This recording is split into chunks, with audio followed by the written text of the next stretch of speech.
Como descobrir e seguir a vontade de Deus para a minha vida?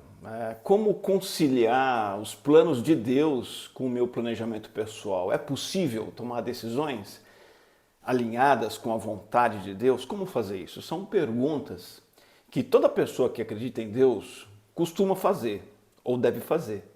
Você faz essas perguntas? Você tem uma delas hoje no teu coração? Eu quero convidar você para olhar alguns princípios em Provérbios. Provérbios é um livro hiper conectado com a vida real, com a vida como ela é. E quando nós pensamos nesse tema, a direção de Deus para a vida da gente, Provérbios traz respostas muito interessantes. Eu vou direto ao ponto com alguns princípios e aqui nesse vídeo destaco o primeiro deles. O princípio da cooperação. O princípio da cooperação. Grava isso. A teologia cristã evangélica, costuma dividir duas coisas que são indivisíveis, costuma colocar como antagônicas duas coisas que não são, no sentido de que alguns pendem para a supremacia divina sobre todas as coisas, sobre o universo, a vida do indivíduo, sobre o mundo, e anulam a liberdade humana completamente. Outros vão para um outro extremo, destacam a responsabilidade humana exageradamente e minimizam a soberania de Deus. E aí são extremos que são prejudiciais. Ambos não estão no ponto de equilíbrio, portanto trazem desequilíbrio. Provérbios 19:21 resolve esse dilema.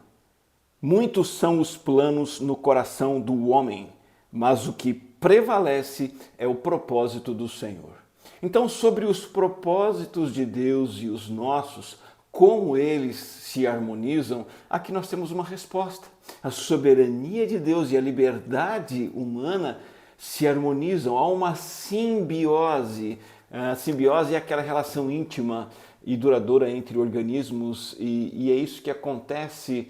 E esse é o princípio fundamental para você começar a entender como que Deus pode dirigir a sua vida. Ele não dirige sozinho com você passivo e nem você dirige sua vida com Deus de maneira passiva. Veja, esse provérbio disse que o propósito do Senhor prevalece. Isso significa que Ele já está dirigindo a sua vida, ainda que você não perceba, ainda que você não saiba. Ele tem um plano para você e Ele está trabalhando nesse plano. Quer você queira ou não, quer você veja ou não, sinta ou não, quer você colabore ou não, o propósito do Senhor prevalece. Mas esse mesmo provérbio, por outro lado, nos mostra que o Senhor espera que você faça planos, que você tenha objetivos, que você tome decisões e que você procure fazer tudo isso com o coração quebrantado debaixo da vontade dele. Esse é o princípio número 1 da cooperação. Se você não entender isso, não adianta querer caminhar para os outros princípios, porque esse é fundamental. Essas duas coisas precisam coexistir. Como elas coexistem, eu não sei. Isso é com Deus. Deus tem poder suficiente para fazer com que essa simbiose aconteça.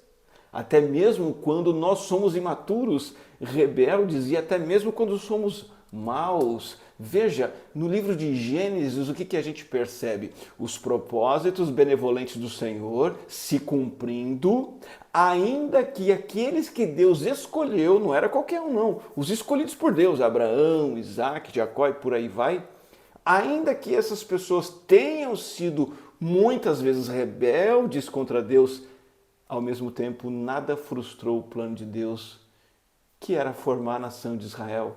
E através dela, resumidamente, enviar o Messias prometido para nos salvar dos nossos pecados. Esse é o nosso Deus. Essa simbiose acontece, embora nós não consigamos compreender. O mesmo princípio é encontrado em Provérbios 16:9. Olha que coisa fantástica.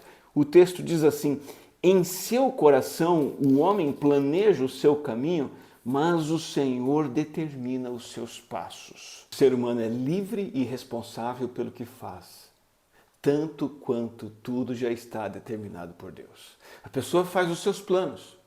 Nós somos criados à imagem de Deus. É esperado que nós façamos planos. É desejado que nós tomemos decisões. É esperado que nós tomemos iniciativa para agir. Essas coisas fazem parte da nossa vida porque somos imagem de Deus, então temos essa responsabilidade, mas ao mesmo tempo quem dirige a nossa vida é o Senhor.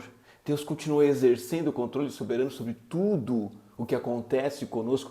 A sala de comando está lá, Deus está nela, Ele nunca saiu e nunca sairá. Então, ainda que misteriosamente, o controle divino e a liberdade humana são duas coisas que se complementam e não se contradizem. Mais um exemplo poderoso, além desse do livro de Gênesis, a morte de Jesus na cruz. Atos capítulo 2, versículo 23 diz que a morte de Jesus na cruz foi pré-ordenada por Deus, mas as pessoas que o mataram foram responsáveis por suas ações.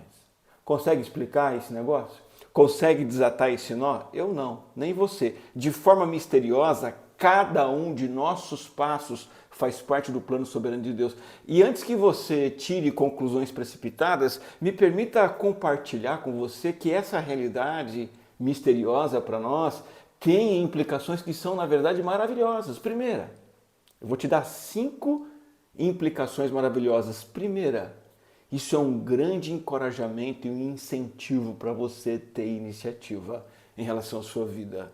Estudos, trabalho, vida amorosa, filhos, igreja, empreendimentos, projetos. Encoraje-se e saiba que Deus está pronto para abençoar e guiar a sua vida através dos seus próprios planos. Segunda implicação, esse conceito remove um desânimo paralisante de uma crença terrível em que nós dizemos nada faz sentido. Isso é uma infeliz conclusão extremamente comum. Muita gente hoje tem isso na mente, no coração. Nada faz sentido. Mentira. Há o grande tecelão divino. Tecelagem é aquela arte milenar de transformar fios em tecidos com a habilidade, de entrelaçar os fios de uma forma organizada, de forma que seja criado um tecido maravilhoso. Deus é o grande tecelão. Como que nada vai fazer sentido se Ele está alinhando todas as coisas? Então não caia nos extremos, nem da passividade, nem da ansiedade.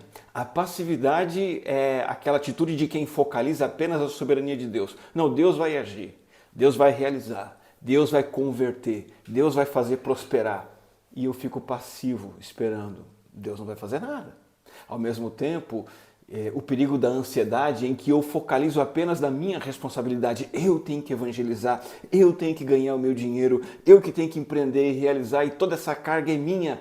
E eu caio numa ansiedade de um fardo que é maior do que eu posso carregar. Esse é o outro extremo. Então faça o melhor que você puder. Faça tudo o que estiver ao seu alcance e ao mesmo tempo dependa de Deus o máximo que você puder em todas as suas iniciativas, processos e resultados.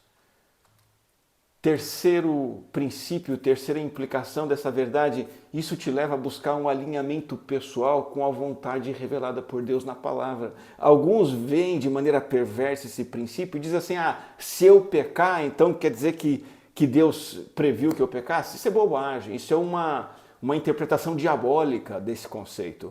A ideia correta é que se Deus alinha como um tecelão a minha história junto com os meus planos, processos e ações, então eu vou alinhar o máximo possível a minha vontade, o meu plano, o meu agir com o plano e a vontade de Deus revelada em sua palavra. Eu vou mergulhar nessa simbiose. Essa é a terceira implicação.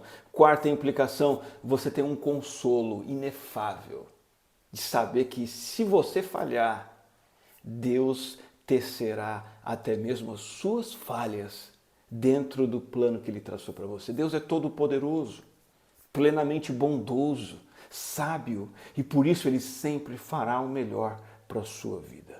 E quinta implicação, isso nos livra da ansiedade de não poder controlar o futuro.